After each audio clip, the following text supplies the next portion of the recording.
สวัสดีทุกคนวันนี้เราจะมาเจาะลึกเนื้อหาจากอัปเดตล่าสุดกัน ลองจินตนาการดูนะว่าโปรเจกต์ที่เริ่มจากการเป็นแค่การทดลองในระบบปิด ตอนนี้กำลังเผชิญกับโลกการเงินของจริงแล้ว การเปลี่ยนแปลง 4 ประเด็นสำคัญในระบบนิเวศของ Pi Network ที่เรากำลังจะพูดถึงกำลังพิสูจน์ให้เห็นถึงแรงกดดันมหาศาลจากตลาดโลกสำหรับประเด็นหลักที่เราจะมาสรุปข้อมูลเพื่อทำความเข้าใจการเติบโตของเศรษฐกิจดิจิทัลนี้มีอยู่ 4 เรื่องด้วยกัน นั่นก็คือ 1. ความปลอดภัยและกระเป๋าเงิน 2. ช่องว่างของปริมาณการซื้อขายในแต่ละภูมิภาค 3. การควบคุมดูแลและความโปร่งใส และสุดท้าย 4. การเก็งกำไรและสภาพคล่องในอนาคต เอาละไปลุยกันเลย มาเริ่มกันที่เรื่องแรกเลย ความปลอดภัยและกระเป๋าเงิน กับสิ่งที่เรียกได้ว่าเป็นจุดจบของปุ่มขอรับหรือ request button แบบถาวร ทุกคนลองนึกภาพตามง่ายๆ เหมือนแอปธนาคารที่เราใช้กันอยู่ทุกวันนี้นะ เวลาเรากดปุ่มจ่าย เราคือคนที่ควบคุมการโอนเงินถูกไหม แบบนี้คือปลอดภัยชัวร์ แต่ปุ่มขอรับเนี่ยมันทำงานกลับกันเลย มันเปิดช่องให้ใครก็ไม่รู้ส่งคำขอเรียกเก็บเงินมาที่กระเป๋าเราได้ ฟังดูเหมือนจะเป็นฟีเจอร์ที่สะดวกดีใช่ไหม แต่มันกลับกลายเป็นช่องโหว่มหุมาเลยล่ะ เพราะผู้ไม่หวังดีสามารถใช้ช่องทางนี้เรียกเก็บเงินโดยที่เราไม่ได้ขอหรือไม่ได้ตั้งใจจะจ่ายเลยแม้แต่น้อย กลไกการหลอกลวงนี้มันเรียบง่ายแต่เจ็บปวดมาก ลองดูสเต็ปพวกนี้นะ เริ่มจากพวกมิจฉาชีพจะส่งคำขอเก็บเหรียญพายเข้ามา บางทีก็เนียนตั้งชื่อให้ดูเหมือนเป็นค่าธรรมเนียมระบบ ส่งหวานไปเลยเป็นร้อยๆกระเป๋า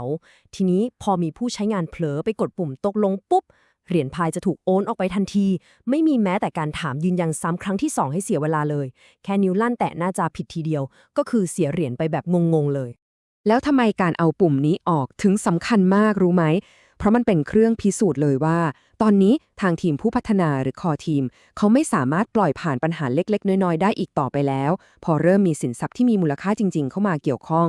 การยกระดับมาตรฐานความปลอดภัย ให้เป๊ะระดับเดียวกับสถาบันการเงิน ถือว่าไม่ใช่แค่ทางเลือกแล้วนะ แต่มันคือไฟบังคับที่พวกเขาต้องทำเพื่อก้าวสู่แพลตฟอร์มทางการเงินอย่างเต็มตัว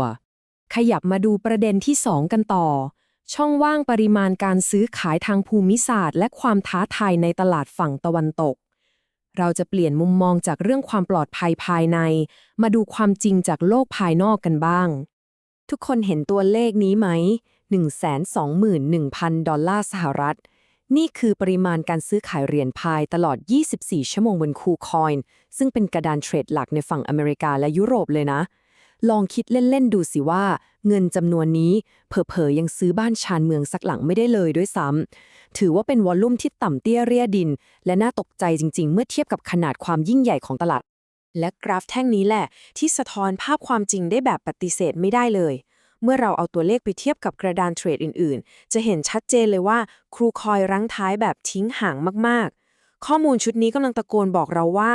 ในขณะที่ประเทศอย่างจีนเกาหลีใต้หรือไนจีเรีย มีอัตราการยอมรับและการใช้งานพุ่งปรี๊ดทะลุเพดาน แต่ทำไมความตื่นตัวในตลาดฝั่งตะวันตก กลับไม่ได้ถูกแปลงออกมาเป็นกิจกรรมการซื้อขายจริงๆเลยล่ะ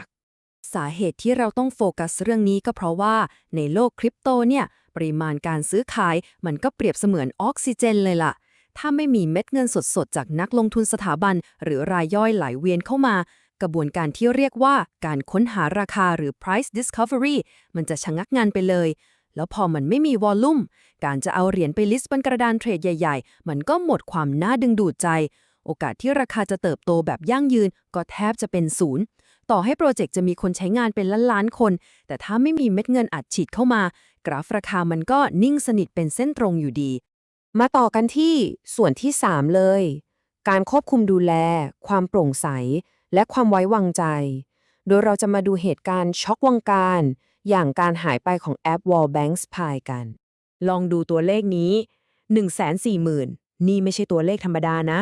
แต่มันคือจำนวนผู้ใช้งานที่วางใจและเข้าไปใช้งานแอปพลิเคชัน Wallbanks Pi ซึ่งเป็นแอปที่ทำงานอยู่บนเครือข่าย แต่จู่ๆเกิดอะไรขึ้นรู้ไหม แอปพลิเคชันตัวนี้กลับถูกถอดออก และจอดับไปในชั่วข้ามคืนซะอย่างนั้น กรณีนี้มันสะท้อนให้เห็นถึงความตึงเครียดที่ซ่อนอยู่แบบชัดเจนเลย คือในมุมหนึ่งเราต้องยอมรับว่าทางคอทีมเขามีสิทธิ์เด็ดขาด และมีความจำเป็นต้องถอดแอปพลิเคชันที่มีปัญหาออกเพื่อปกป้องระบบนิเวศโดยรวม แต่อีกมุมหนึ่งลองนึกถึงหัวอกนักพัฒนาสิ พวกเขากลับต้องเผชิญกับความจริงที่ว่าแอปหายวับไปโดยไม่มีการแจ้งเตือนล่วงหน้า ไม่มีคำอธิบาย และไม่มีช่องทางให้กู้คืนอะไรได้เลย มีประโยคนึงที่สรุปเรื่องนี้ได้เห็นภาพสุดๆนั่นก็คือการควบคุมที่น้อยเกินไปสร้างความเสี่ยงแต่การเงียบมากเกินไปกลับสร้างความกลัวโค้ดนี้ตีแสกหน้าเลยนะเพราะการปกป้องระบบเป็นเรื่องจำเป็นแน่นอนแต่ถ้าใช้อำนาจจัดการเด็ดขาดโดยขาดความโปร่งใสมันก็ไปทำลายความเชื่อมั่นไปโดยปริยายซึ่งนี่จะเป็นโจทย์หินเลยล่ะถ้ายังต้องการดึงดูดคนเก่งๆให้มาสร้างธุรกิจระยะยาวบนเครือข่ายต่อไปและแล้วเราก็เดินทางมาถึงหัวข้อที่4การเก็งกำไรและสภาพคล่องในอนาคตรวมไปถึงการวิเคราะห์สัญญาณของตลาดเราจะมาเจาะลึกถึงความโหยหาอย่างรุนแรงในการพุ่งเป้าไปที่ตลาดตะวันตกกันทุกคนเห็นข้อความนี้ไหมกองทัพดอจเราสร้างบางสิ่งเพื่อพวกคุณนี่เป็นทวีตของจริงจากแคร็กเกนซึ่งเป็นกระดานเทรดระดับยักษ์ใหญ่ของสหรัฐเลยนะ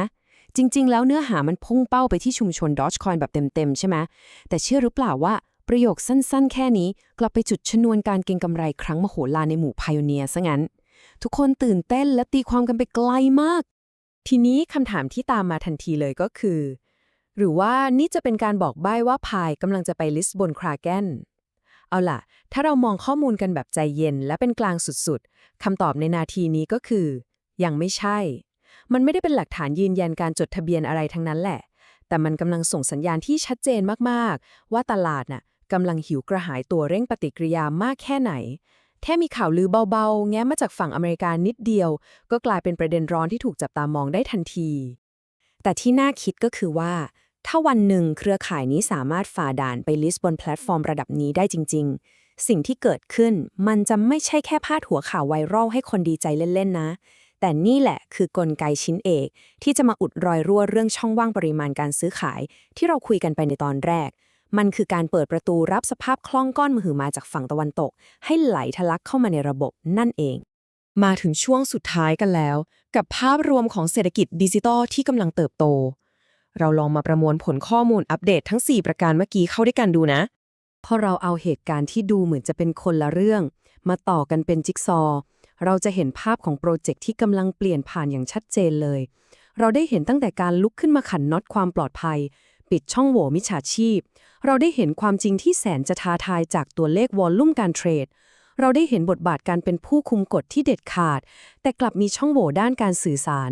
และสุดท้ายเราเห็นความกระตือรือร้นและแรงเก็งกำไรที่รอคอยการปลดล็อกเข้าสู่ตลาดใหญ่ทั้งหมดนี้แหละคือบททดสอบของเศรษฐกิจดิจิทัลที่กำลังพยายามสลัดคราบจากการทดลองสู่การเป็นผู้เล่นในสนามการเงินจริงก่อนจะลากกันไปในบทวิเคราะห์นี้มีคำถามชวนคิดทิ้งท้ายให้ทุกคนลองพิจารณากันดูนะ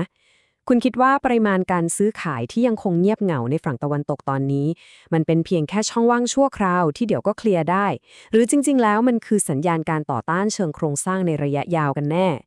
ลองเอาข้อมูลทั้งหมดที่เราคุยกันในวันนี้ไปวิเคราะห์ต่อกันดูนะสำหรับวันนี้ขอบคุณทุกคนมากที่ติดตามฟังกันจนจบ